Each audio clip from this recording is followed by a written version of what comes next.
Om Swastiastu, perkenalkan nama saya Cecilia Marcella Berprangin-Angin dengan NIM akhir 023, perwakilan dari kelompok 11. Adapun anggota lain dari kelompok 11 ialah Niputu Verlia Pratnyani Putri Swarsa dengan NIM akhir 024 dan Ketul Lia Ruwiani dengan NIM akhir 025.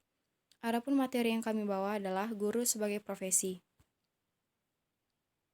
Pembahasan yang pertama yaitu pengertian guru. Profesi guru adalah jabatan profesional yang memiliki tugas pokok dalam proses pembelajaran. Menurut KBBI, kata profesi berarti bidang pekerjaan yang dilandasi pendidikan kalian tertentu. Menurut KBBI, guru merupakan orang yang pekerjaannya sebagai mengajar. Adapun pengertian guru menurut para ahli. Yang pertama, menurut Purwanto, guru adalah orang yang diserai tanggung jawab sebagai pendidik di lingkungan sekolah. Yang kedua, menurut Husnul Khotimah, mereka yang memfasilitasi transisi dari pengetahuan dari sumber belajar ke peserta didik.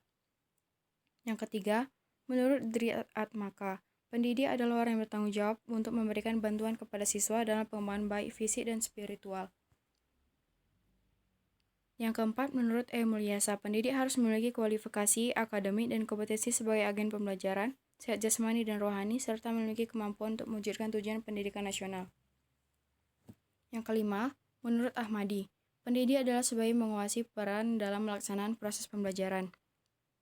Yang keenam, menurut Drs. Muhammad Usar Usman, guru adalah tugas semua orang dan otoritas dalam pendidikan dan pengajaran di lembaga pendidikan formal.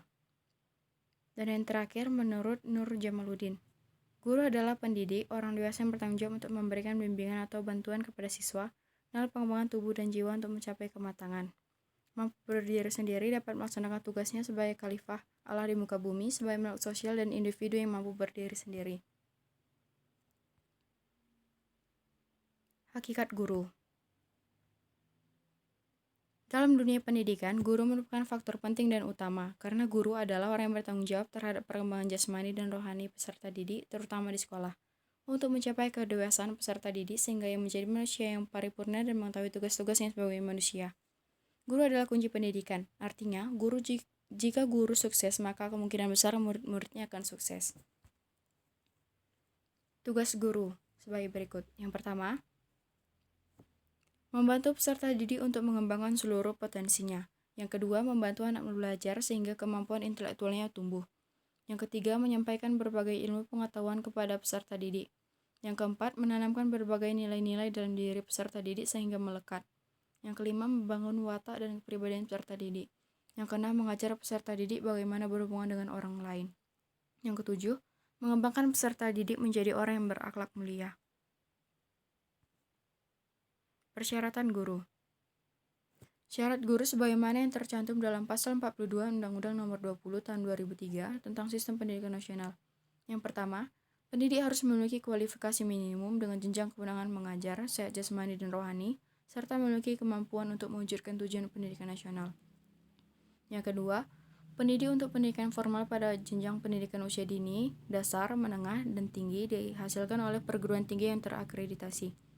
Yang ketiga, ketentuan mengenai kualifikasi pendidikan sebagaimana dimaksud dalam ayat 1 dan 2 diatur lebih lanjut dengan peraturan. Persyaratan guru menurut para ahli. Yang pertama, menurut Hamalik, mengatakan bahwa pekerjaan guru adalah pekerjaan profesional, maka untuk menjadi guru harus pula memenuhi persyaratan yang berat. Beberapa di antaranya itu, yang pertama, harus memiliki bakat sebagai guru, yang kedua harus memiliki keahlian sebagai guru, yang ketiga, memiliki kepribadian yang baik dan terintegrasi. Yang keempat, memiliki mental yang sehat. Kelima, berbadan sehat. Keenam, memiliki pengalaman dan pengetahuan yang luas. Yang ketujuh, guru adalah manusia berjiwa Pancasila. Dan yang kedelapan, guru adalah sebagai warga negara yang baik. Yang kedua, menurut Suwarno. Suwarno sebagaimana yang dikutip Rosyadi mengusulkan 6 syarat yang harus dimiliki oleh setiap pendidik, yaitu yang pertama, kedewasaan. Yang kedua, identifikasi norma, artinya menjadi satu dengan norma yang disampaikan kepada anak. Misalnya, pendidik agama tidak akan berhasil diberikan orang yang sekedar tahu tentang agama tapi tidak menganut agama yang diajarkan tersebut. Yang ketiga, identifikasi dengan anak. Artinya pendidik dapat menempatkan diri dalam kehidupan anak hingga usia pendidik tidak bertentangan dengan kodrat anak. Yang keempat, knowledge, mempunyai pengetahuan yang cukup perihal pendidikan. Kelima, skill, mempunyai keterampilan mendidik. 6. Attitude, mempunyai sikap jiwa yang positif terhadap pendidikan. Yang ketiga, menurut Akyak, mengemukakan bahwa guru sebagai pendidik generasi mendatang diharapkan memiliki persyaratan sebagai berikut. Yang pertama, dari segi kualifikasi, guru perlu memiliki kelayakan akademik yang tidak sekedar dibuktikan dengan gelar dan ijazah. Yang kedua, dari segi kepribadian, guru perlu memiliki kepribadian yang tinggi yang dihiasi dengan akhlak yang mulia dalam segala perilakunya. Yang ketiga, dari segi pembelajaran, guru perlu memahami ilmu teori dan praktek pendidikan dan kurikulum. Yang keempat, dari segi sosial, guru sebagai pendidik perlu memiliki kepekaan sosial dalam menghadapi fenomena sosial di sekitarnya. Yang kelima, dari segi religius, guru perlu memiliki komitmen keagamaan yang tinggi.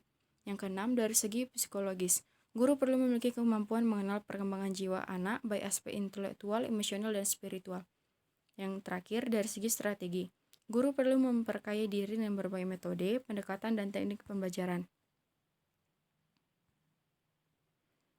Pembahasan yang ketiga yaitu kompetensi dan indikator guru. Adapun kompetensi guru yang pertama yaitu kompetensi pedagogi. Kompetensi ini meliputi pemahaman guru terhadap peserta didik, perancangan dan pelaksanaan pembelajaran, evaluasi hasil belajar, dan pengembangan peserta didik untuk mengaktualisasi berbagai potensi yang dimilikinya. Kompetensi yang kedua yaitu kompetensi kepribadian. Kompetensi ini merupakan kemampuan personal yang mencerminkan kepribadian yang mantap, stabil, dewasa, arif, dan berwibawa. Kompetensi yang ketiga yaitu kompetensi sosial. Kompetensi ini merupakan kemampuan guru untuk berkomunikasi dan bergaul secara efektif dengan peserta didik, sesama pendidik, tenaga kependidikan, orang tua atau wali peserta didik, dan masyarakat sekitar. Dan kompetensi yang terakhir yaitu kompetensi profesional. Kompetensi ini merupakan penguasaan materi pembelajaran secara luas dan mendalam yang mencakup penguasaan materi kurikulum mata pelajaran dari sekolah dan substansi keilmuan yang menaungi materinya, serta penguasaan terhadap struktur dan metodologi keilmuannya. Macam-macam organisasi kependidikan di Indonesia. Yang pertama yaitu Persatuan Guru Republik Indonesia atau PGRI. PGRI lahir pada tanggal 25 November 1945. Yang kedua yaitu Ikatan Sarjana Pendidikan Indonesia atau ISPI. Ikatan ini lahir pada pertengahan tahun 1960-an. Dan yang ketiga Ikatan Petugas Bimbingan Indonesia atau IPBI. Ikatan ini didirikan di Malang pada tanggal 17 Desember 1975. Lalu ada Kode Etik Guru Indonesia. Yang pertama, guru berbakti membimbing anak didik seutuhnya untuk membentuk manusia pembangun yang berjiwa Pancasila. Yang kedua, guru memiliki kejujuran profesional dalam menerapkan kurikulum sesuai dengan kebutuhan anak didik masing-masing. Yang ketiga, guru mengadakan komunikasi terutama dalam memperoleh informasi tentang anak didik, tetapi menghindarkan diri dari segala bentuk penyalahgunaan. Yang keempat, guru menciptakan suasana kehidupan sekolah dan memelihara hubungan dengan orang tua murid sebaik-baiknya bagi kepentingan anak didik. Yang kelima, guru memelihara hubungan dengan masyarakat di sekitar sekolahnya maupun masyarakat yang luas untuk kepentingan kependidikan. Yang keenam, guru secara sendiri-sendiri dan atau bersama-sama berusaha mengembangkan dan meningkatkan mutu profesinya. Yang ketujuh, guru menciptakan dan memelihara hubungan antar sesama guru, baik berdasarkan lingkungan maupun di dalam hubungan keseluruhan. Yang kedelapan, guru bersama-sama memelihara, membina, dan meningkatkan mutu organisasi guru profesional sebagai sarana pengabdiannya.